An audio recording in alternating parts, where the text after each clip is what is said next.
السلام علیکم ورحمۃ اللہ وبرکاتہ۔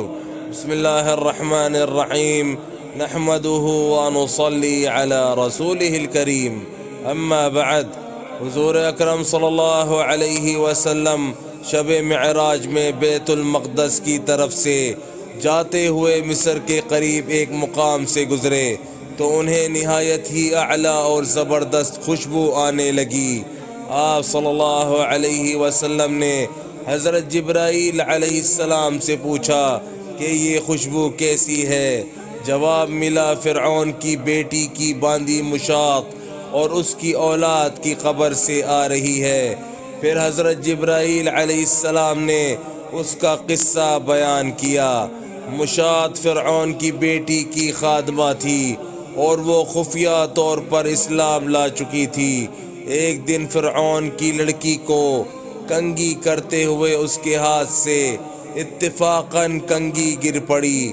وہ اٹھانے لگی تو اس کی زبان سے بے ساختہ بسم اللہ نکل گیا۔ اس پر شہزادی نے کہا، تو نے آج عجیب کلمہ بولا، رب تو میرے باپ فرعون ہی ہے، تو پھر تم نے یہ کس کا نام لیا ہے؟ اس نے جواب دیا، فرعون رب نہیں بلکہ رب وہ اللہ ہے جو مجھے اور تجھے اور خود فرعون کو روزی دیتا ہے۔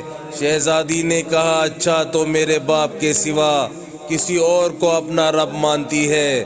اس نے جواب دیا، ہاں ہاں، میرا، تیرا اور تیرے باپ سب کا رب اللہ تعالی ہی ہے۔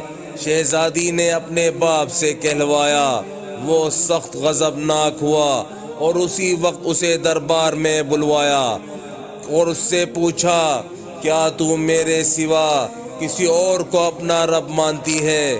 اس نے کہا کہ میرا اور تیرا رب اللہ تعالی ہی ہے جو بلندیوں اور بزرگی والا ہے۔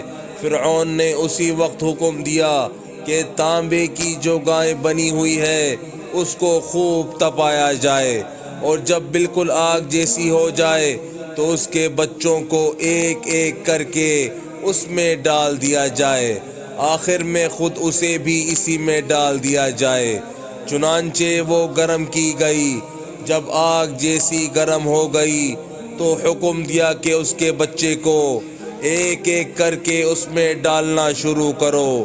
اس نے کہا، بادشاہ ایک درخواست میری منظور کرو، یہ کہ میری اور میرے ان بچوں کی ہڈیاں ایک ہی جگہ ڈال دینا۔ اس نے کہا، اچھا، تیرے کچھ حقوق میرے ذمے ہیں اسی لیے یہ منظور ہے۔ اس کی دونوں بچیاں اس کی آنکھوں کے سامنے اس میں ڈال دی گئیں اور وہ فوراً جل کر راکھ ہو گئیں۔ پھر سب سے چھوٹے کی باری آئی جو ماں کی چھاتی سے لگا ہوا دودھ پی رہا تھا۔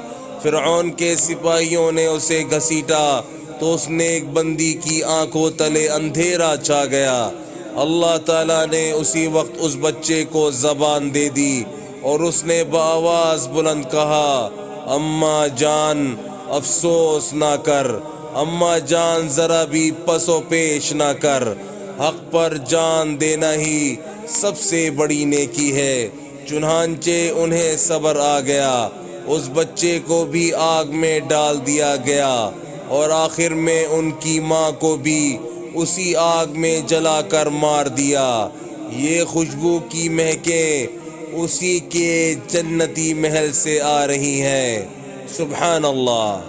بس میرے بھائیوں دوستوں، جو آج ہم نے پڑھا ہے، سنا ہے، اللہ پاک ہمیں اسے سمجھنے کی، عمل کرنے کی اور دوسروں تک پہنچانے کی توفیق عطا فرمائے، اور حضور صلی اللہ علیہ وآلہ وسلم کے مبارک طریقوں پر چلنے والا بنائے۔ السلام علیکم ورحمۃ اللہ وبرکاتہ۔